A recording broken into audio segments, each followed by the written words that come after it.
Hello বন্ধুরা, সবাইকে good morning. আজকে 31শে ডিসেম্বর, বছরের আজকে শেষ দিন। কালকে 2026 পড়ে যাচ্ছে।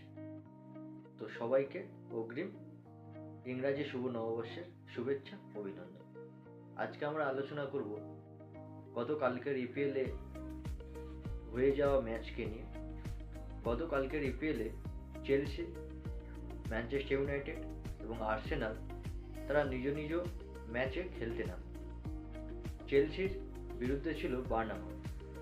ম্যাচটি চেলসি 2-2 গোলের ব্যবধানে ড্র করে।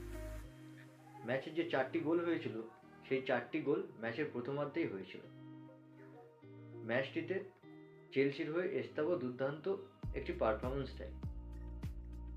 আর ম্যাচটি ছিল পুরো বক্স টু বক্স ম্যাচ, কারণ ম্যাচে আমরা অনেক গোলের সুযোগ দেখেছি। এছাড়াও ম্যাচে একাধিক শট হয়েছে গোলমুখে। দুই পক্ষই করেছে, কোনো পক্ষ যে ডমিনেট করেছে, কোনো পক্ষ খেলতে পারেনি, বিষয়টা এমন নয়। চেলসি যেখানে 19টি শট করেছিল, সেখানে অপরদিকে বার্নামাউথ 17টি শট করে। তাই বলাই চলে ম্যাচটি ছিল জমজমাট এবং রোমাঞ্চকরপূর্ণ একটি ম্যাচ। তারপরে আমরা আসি ম্যানচেস্টার ইউনাইটেডের কথায়। ম্যানচেস্টার ইউনাইটেডের কালকে খেলা ছিল ওলভসের বিরুদ্ধে, যেই ওলভস প্রিমিয়ার লিগে 2 নম্বর স্থানে অবস্থান করছে। আর ম্যানচেস্টার ইউনাইটেডকে আটকে দিল সেই ওলভস। আটকে দিল বলা ভুল, বলা দরকার ম্যানচেস্টার ইউনাইটেড আটকে গেল ওলভসের কাছে, যে ওলভস প্রিমিয়ার লিগে 2 নম্বর স্থানে রয়েছে, যে ওলভস প্রিমিয়ার লিগে এখনো পর্যন্ত কোনো ম্যাচ জিততে পারেনি, যে ওলভস প্রিমিয়ার লিগের সবচেয়ে বেশি সংখ্যক ম্যাচ খেলে বড়দিনের আগে ছুটিতে যাওয়া টিম হিসাবে লজ্জাজনক রেকর্ডটি করেছিল, সেই ওলভসের কাছে কালকের ম্যানচেস্টার ইউনাইটেড ড্র করেছে। তো কালকের ম্যাচটি যারা যারা দেখেছো ম্যানচেস্টার ইউনাইটেড ভার্সেস ওলভসের, তারা সবাই জানো কালকের ম্যাচে ওলভসের গোলকিপার দুরন্ত একটি পারফরমেন্স উপহার দিয়েছে তার টিমের হয়ে এবং দর্শকদের হয়ে। নির্ঘাত 2টি গোল বাঁচিয়ে দিয়েছে ওলভসের গোলকিপার।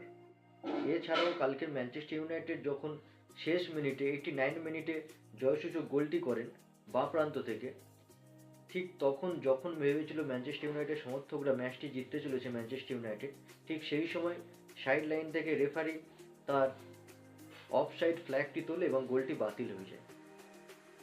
আর তার পরবর্তীকালে অ্যাডেড টাইমে যে 6 মিনিট অ্যাডেড টাইম দেওয়া হয়েছিল, সেই অ্যাডেড টাইমে ম্যানচেস্টার ইউনাইটেড আর কোনো গোল করতে পারেনি, যার জন্য ম্যাচটি 1-1 ব্যবধানে ড্র হয়। এবং ম্যানচেস্টার ইউনাইটেডের সামনে সুযোগ ছিল টপ 4-এর মধ্যে ঢোকা। যদি তারা এই ম্যাচটি জিততে পারত, হয়তো তারা টপ 4-এর মধ্যে ঢুকে যেত, কিন্তু ম্যাচটি ড্র করার জন্য তারা বর্তমানে লিগে 5 নম্বর স্থানে অবস্থান করছে। আর আর্সেনালের খেলা ছিল গতকালকের অ্যাস্টন ভিলার বিরুদ্ধে।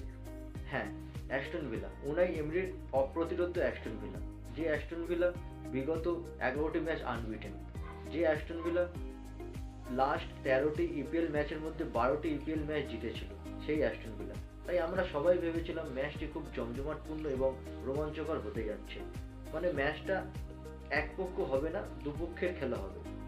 কিন্তু আমরা ভুল ছিলাম।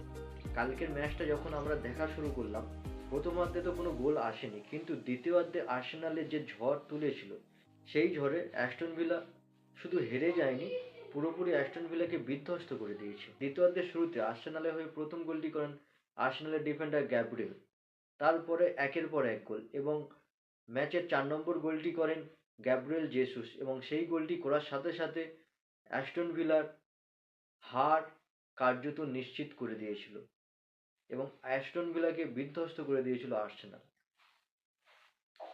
এবং এই জয়ের সাথে সাথে আর্সেনাল তারা পরিষ্কারভাবে বুঝিয়ে দিয়েছে তারা শুধু টাইটেল রেসে নয়, তারা এই মরশুমে ইপিএলে টাইটেল জিততে চলেছে।